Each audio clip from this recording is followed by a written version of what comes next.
Salve família vascaína! Sejam bem-vindos a mais um vídeo no canal.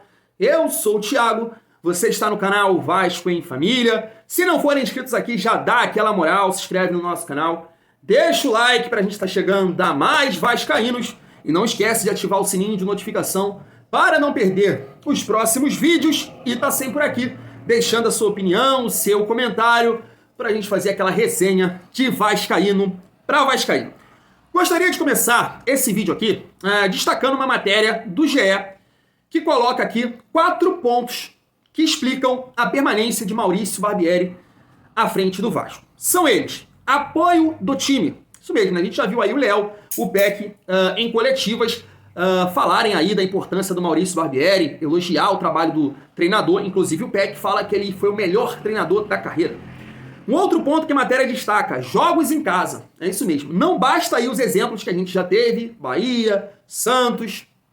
Eles acreditam que Maurício Barbieri pode dar a volta por cima aí nesses jogos contra Goiás e Cuiabá. Jogo esse contra o Goiás que o Vasco só vai jogar no dia 22 de junho, né? Então tem tempo aí, né? E tempo que é o que não falta para o Maurício Barbieri. Um outro ponto que explica é a proximidade da janela. Então, internamente, acredita-se que eles vão reforçar esse elenco, ajudando aí a evoluir o trabalho, mais peças para ajudar o Maurício Barbieri. E o último, desempenho contra o Inter. Eu falei para não utilizar disso, mas parece que é uma das justificativas, né, família vascaína? E é inacreditável, né? Porque o desempenho contra o Inter, cara, perdemos. Tomamos 2 gols em menos de 15 minutos. O Vasco jogou um pouco de bola? Jogou, mas deveria mostrar esse futebol muito tempo atrás. Muito tempo atrás. Contra a Bahia, contra Santos, contra São Paulo. Mostrou só agora, mas mostrou alguma coisinha, mas cheio de fragilidades, como a parte defensiva, né?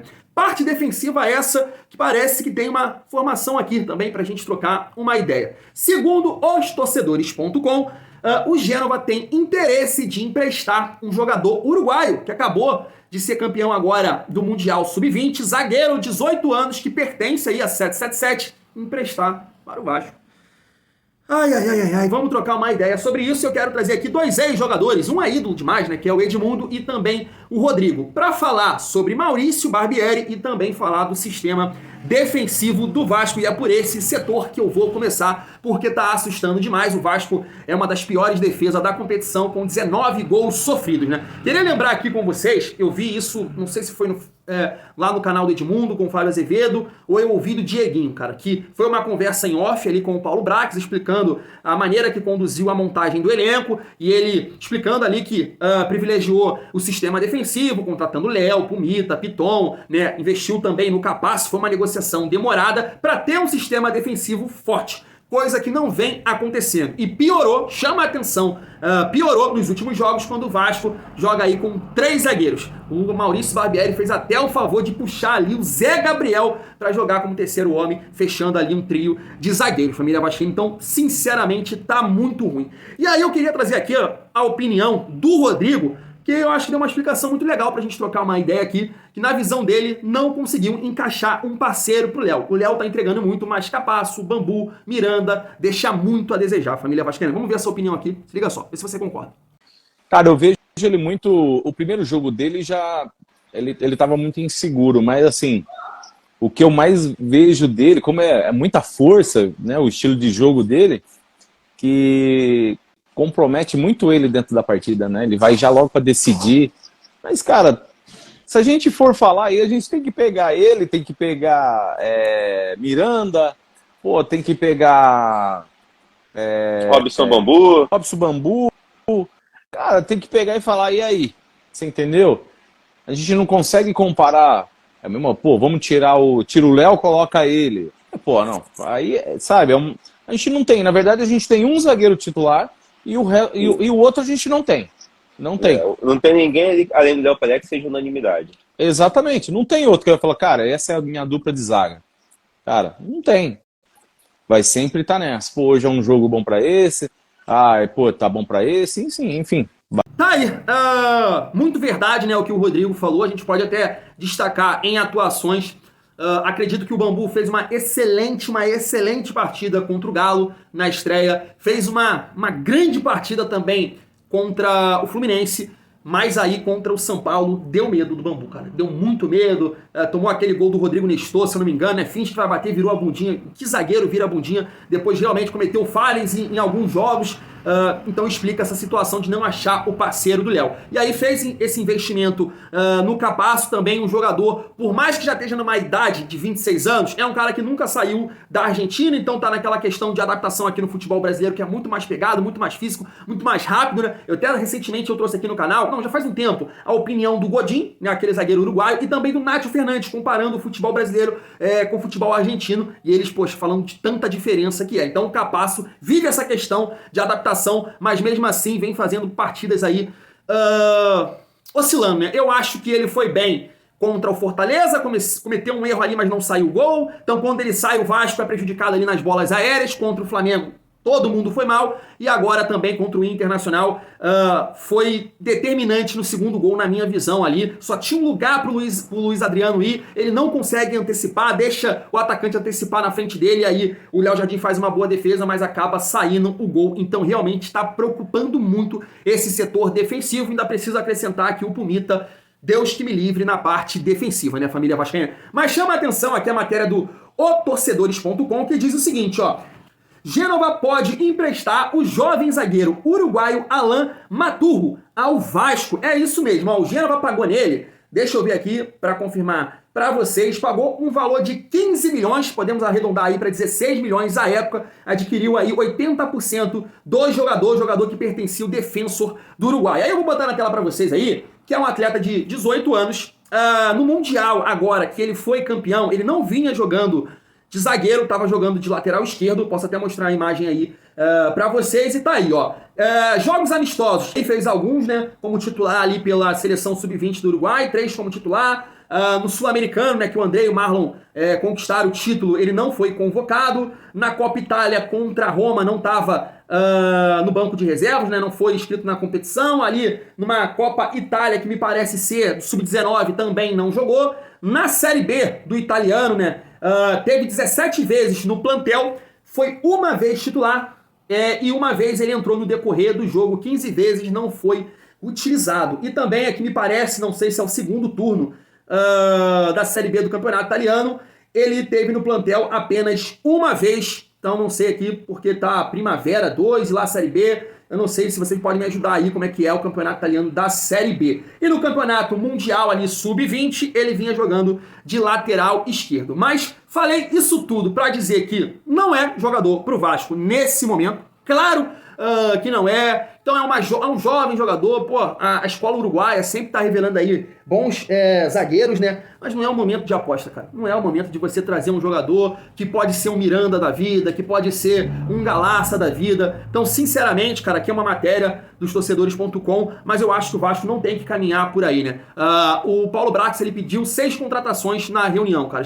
Uma já é o Serginho. Então, cara, tem que qualificar esse elenco, senão vai ficar muito difícil aí pro Vasco conquistar o objetivo, que é a permanência na elite do futebol brasileiro, família vascaína. A gente vai seguir o nosso vídeo e destacar aquela matéria, né, que eu falei do GE, colocando 4 pontos que explicam a permanência do Maurício Barbieri. Eu quero trazer aqui uma resenha do Edmundo, ontem, na transmissão do jogo, lá no pós-jogo. Eu acho que ele faz uma excelente análise, né, cara? A gente vê a gestão aí da SAF, quem toma a decisão, confiar muito no trabalho do Maurício Barbieri. Será que é para isso tudo, cara? Edmundo fez uma ótima análise. Vamos lá. A escalação inicial dava a impressão de que o Vasco ia jogar para não perder, para empatar e enrolar o jogo ali e transferir o desespero que hoje é do Vasco para a equipe adversária. Só que começa o jogo com 2 minutos, ou menos do que isso, gol do Inter. Aos 15 minutos, o segundo gol. E aí você tem que estar com um placar adverso, 2-0, para reagir. Acho até que o Vasco reagiu bem. Fez um gol, diminuiu ainda no primeiro tempo. No segundo tempo acertou 2 bolas na trave, obrigou o goleiro John a fazer uma defesa espetacular. Mas é pouco, para mim é pouco, né? Na minha modesta opinião, com esses jogadores. A gente está falando muito da janela, que na janela o Vasco tem que trazer jogadores de nome, jogadores mais experientes. Mas a gente está vendo que é possível reagir, é possível ter bons resultados com esses jogadores que o Vasco possui. O que falta é coragem do treinador. Na minha modesta opinião, e nem é uma crítica. O Vasco é o maior time que ele treina. Ele treinou o Flamengo por 2 ou 3, 4 rodadas de forma interina. Depois só treinou time pequeno, que tem que jogar de forma reativa, jogar de contra-ataque, jogar fechadinho, porque os recursos financeiros são menores. Não tem uma torcida gigantesca, né? Ele passou 3 anos no Red Bull Bragantino e não teve resultados. E tinha lá jogadores. Ele tinha jogadores que hoje, se chegarem no Vasco, o torcedor vai ao aeroporto buscar. Arthur, Claudinho, entre outros que me fugiu agora a memória. Então, assim, ele precisa extrair um pouco mais do time, precisa fazer com que esse time jogue de forma ofensiva, seja criativo, que vença jogos, não corra atrás de resultados, como aconteceu hoje. Eu acho que até o desespero faz com que você jogue um pouco mais. Porque não está em jogo só o nome do Maurício Barbieri, que, na minha opinião, não termina o Campeonato Brasileiro dirigindo do Vasco. Mas os jogadores, sim. Os jogadores vão estar aí, porque a maioria deles já jogou 7 jogos e vão permanecer no Vasco. Então, tem o brilho dos atletas também, que é necessário aflorar, colocar para fora, liberdade de expressão, palavra que eu uso bastante, mas sem isso o Vasco não teria criado as oportunidades que criou para chegar ao gol de empate. Infelizmente, não conseguiu, e a gente não pode comemorar uma boa atuação. A gente tem que comemorar vitórias, né? E enquanto essas vitórias não aparecem, na minha opinião, as críticas têm que permanecer. Tá aí, eu concordo com tudo que o Edmundo disse e pego aqui o último ponto que foi destacado na matéria, que é o desempenho contra o Inter. E eu acho, cara, pelo tempo que o Maurício Barbieri teve para trabalhar e a quantidade de jogos, né, são 10 rodadas, o estágio que ele deveria estar nesse jogo contra o Internacional é, como o Edmundo falou, não é comemorando uma boa atuação. Aqui já era para comemorar resultado. Como eu disse, contra o Bahia, contra o Santos, contra o São Paulo, ele já teve oportunidades para o Vasco mostrar esse futebol. Alguma alternativa na frente. Agora, defensivamente, está pavoroso ver o Vasco jogar, parece que não treina. O Rodrigo também, na live dele ontem no seu Instagram, junto lá com o John Vascaíno, comentou um pouco sobre essa situação, que seria aqui o segundo ponto, né? Os 2 jogos em casa que o Vasco tem contra Goiás e Cuiabá. Vamos ver essa resenha. Se ele não saiu no clássico, ele não é, né? Eu tô falando pra você, não tem como esperar mais, entendeu? E agora eu tô falando assim, perdeu o primeiro jogo, vou esperar o segundo. Cara, esquece, cara. É o primeiro, tomara que as coisas dêem certo e vai embora agora, né? Que nós estamos falando, mas muito difícil o Barbieri ficar se ele perde o primeiro jogo, cara, em casa. Se ele empata, já é ruim. Se ele empata, já é muito ruim, cara. Muito ruim. Muito ruim. Esses 2 jogos aí dentro de São Januário. Mas. Isso aí, esses 2 desafios. Lembrando aí que o primeiro jogo ou você fica ou você sai. Tem certeza disso. Não, você não vai aguentar 2 jogos Barbieri se ele perde o primeiro já em São Januário, não.